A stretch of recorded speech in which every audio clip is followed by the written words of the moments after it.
Welcome to the Saturday Cup of Joe podcast.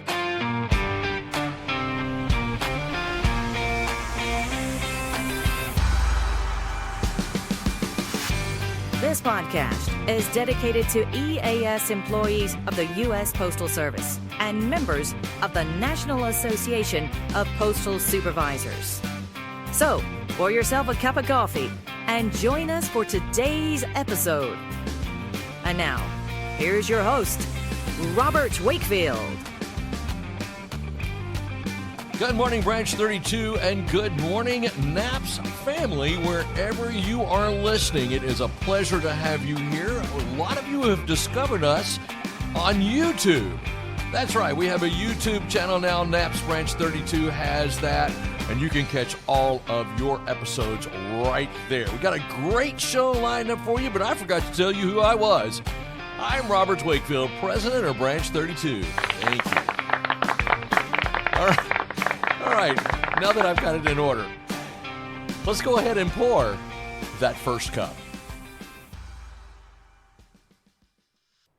This summer, cool off with a little something sweet from your friends at the Nashville Post Office Credit Union. From June through August, just stop by the credit union and enjoy free ice cream. Oh my goodness, if Brian Wagner lived in Tennessee. It's our way of saying thank you for being a part of our postal family. And while you're here, let us help you make your money work a little easier with honest service, great rates, and people who know you by name. The Nashville Post Office Credit Union, people helping people since 1925. And for our first cup today, we are going to start a brand new series here on the Saturday Cup of Joe, and it's called Caffeine and Candidates. That's right. We're going to be talking to candidates who are running for regional offices, area offices. We're going to talk about some of the national offices that are being run for. We're going to be doing this series from now until the convention that takes place in August, and I could not think of a person I wanted to interview more than someone that I've known for such a long time. She is the CottonBelt Area Vice President. Ladies and gentlemen, please welcome to the program, Shri Green. Shri, how are you? I'm well, Robert, and it's so good to be able to speak with you. I tell you, because we have been friends for many, many years, and this is a grand opportunity for me to just sit back and chat with you.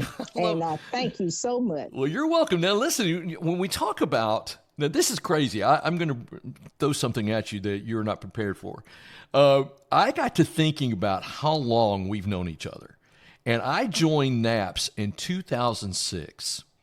And I first met you at the state convention in 2007. We're almost, look how many years that is. That's almost 20 years that we've known each other.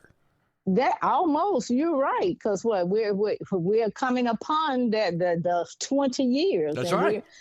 And it's approaching fast, I tell you. So the thing that strikes me about you, Shri, is the fact that ever since I've been in NAPS, since 2006, you have been the CottonBelt Area Vice President. Is that amazing or what? That is amazing, and it's also crazy. I tell you the truth.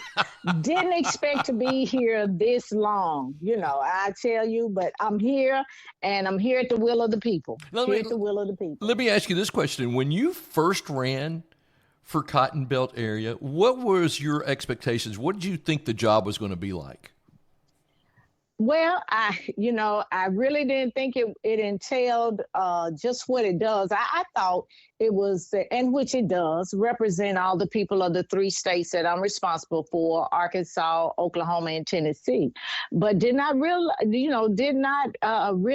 that it would entail so much of me going around to each and every branch and talking to them and just trying to get everybody involved with NAPS and keeping a cohesive relationship between the branch and their respective area that they represented. Mm-hmm. But, it just it came upon, and it just looked like it just came to be much more than that, which it established a lot of friendships and long life friendships as well, in addition to collaboration. So it's, it was more than I think I bit off more than I could chew, I thought, but, somehow it's working. Oh, it's working. Yeah, it's working. It's working. And for the fact that you've done that so long, are you presently the longest running area vice president in the country, or is there somebody that's been an area vice president longer than you? Well, I think I am the longest one that's currently sitting on the board. So I believe you might be correct. You might Yeah, be correct. I can't think of anyone who has been on as long as you have, over 20 plus years that I can think of. And you've been the Cotton Belt area vice president, and it's been great. I mean, you've really done a fantastic job over these years. Well, I thank you, Robert, but it wasn't me alone. It was me and the help of everybody, all of my executive team, which consists of, the different branches within the states that I represented, which you, Robert, are a part of. Yes, and, I am. Yes. And you bring a lot of knowledge and wealth to us, and we really appreciate you. Well, I really do. Well, I appreciate you saying that, and I will be sending you a $5 bill in the mail because you said that. I want you to enjoy that $5. I don't know I can't even get a big bag of chips for $5, but I'll put the additional on it. Oh, there you go. You'll add to it. All right. So as Cotton Belt area vice president, I'm assuming you're running unopposed again. I don't know of anyone who's running, but you are over Arkansas, Oklahoma, and Tennessee. And tell me how many members, if you know off the top of your head, how many members are in the Cotton Belt area? Do you know? I do not know offhand, Robert, at least a concise number, but a correct number. But I could imagine. I know it's in the thousands. Yeah, because we represent 3 states, and that's you threw that question at me. That's something I'm going to have to look up and get some and do an inquiry. I tell you. Well, I know that in Tennessee alone, there's over 650, I think, total, maybe 700 members in NAPS, and that's counting the state branch. So I would think that Arkansas and Oklahoma would have about those same numbers or close to about the same numbers, close to it, close to it. You're right. So we're talking about probably a couple of thousand, to 3, couple of thousand to 3. Yes. That's amazing. And so you're going to be running for another term, and each term lasts 2 years. Tell me some things that you're looking forward to in the next 2 years as being the Cotton Belt area vice president, if you're elected.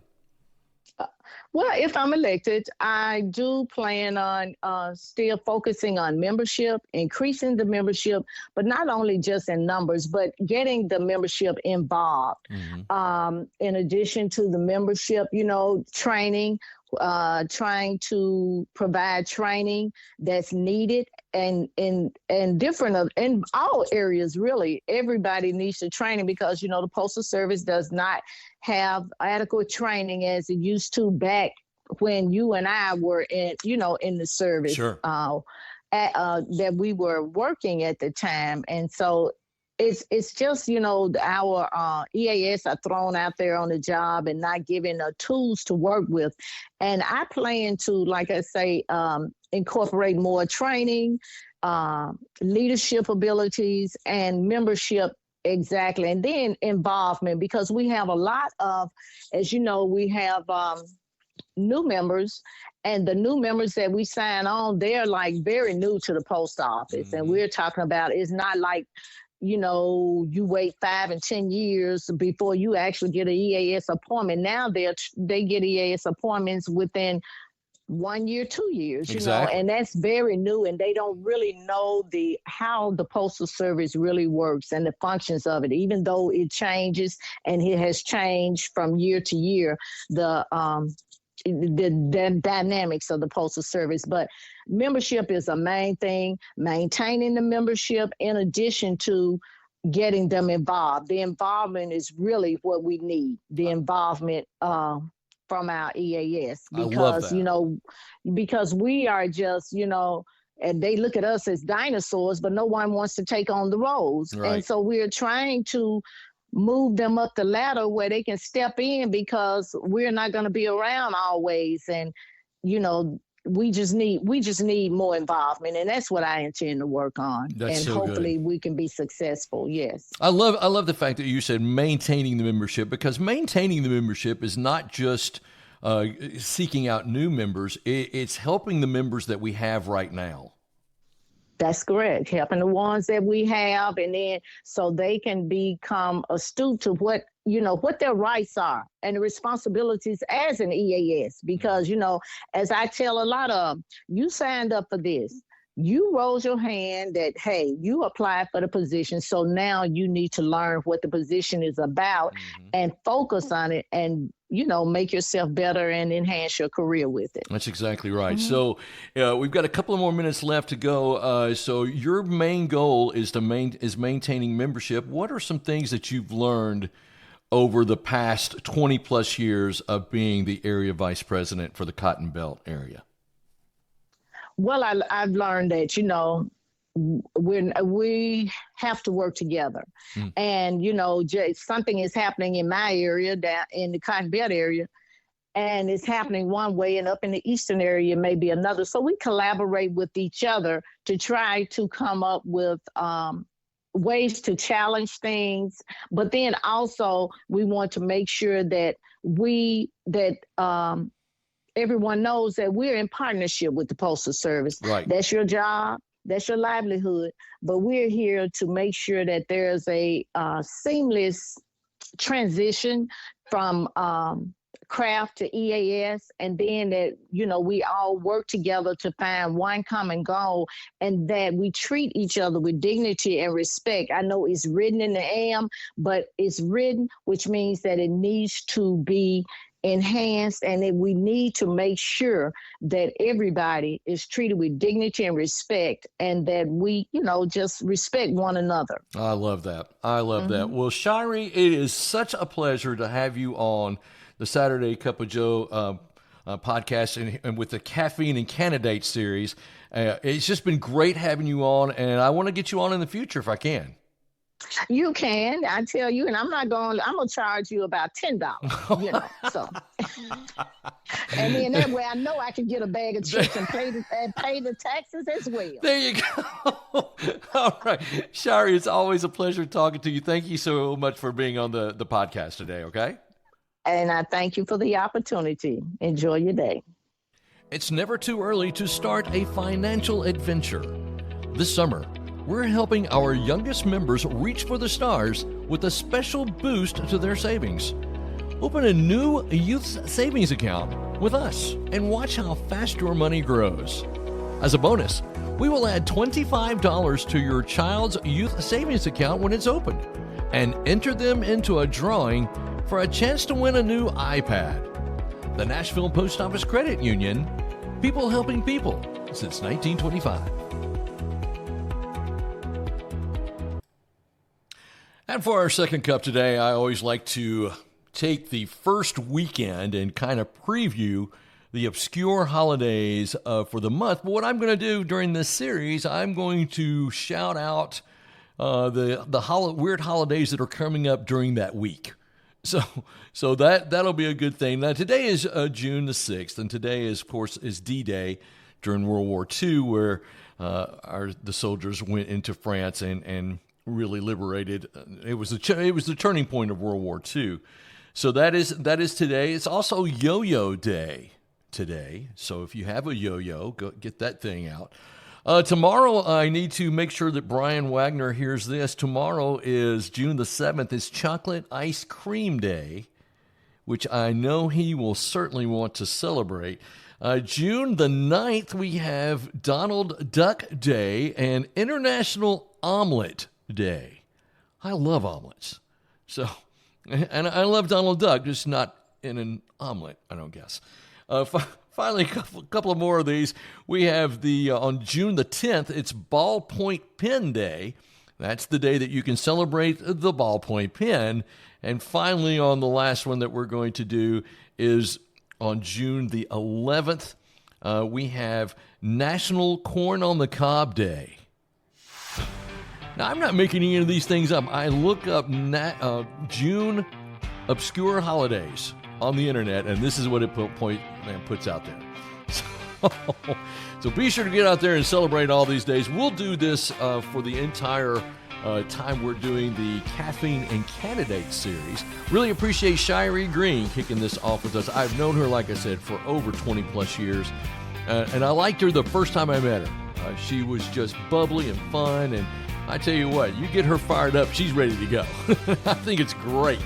So it's just, she's been such a dear friend for so many years, and so I wanted to start that with her. So thank Shri for being on today's podcast. So that's going to do it for today. And like I said, be sure to share, like, and subscribe to this podcast. Let us know what you think on YouTube.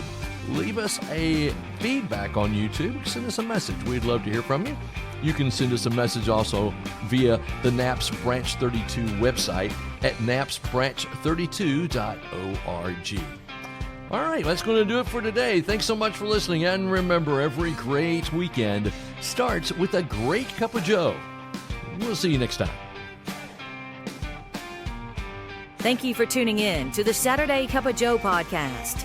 Please note that the views and opinions expressed in this podcast are solely those of Robert Wakefield and do not necessarily reflect the views of the National Association of Postal Supervisors.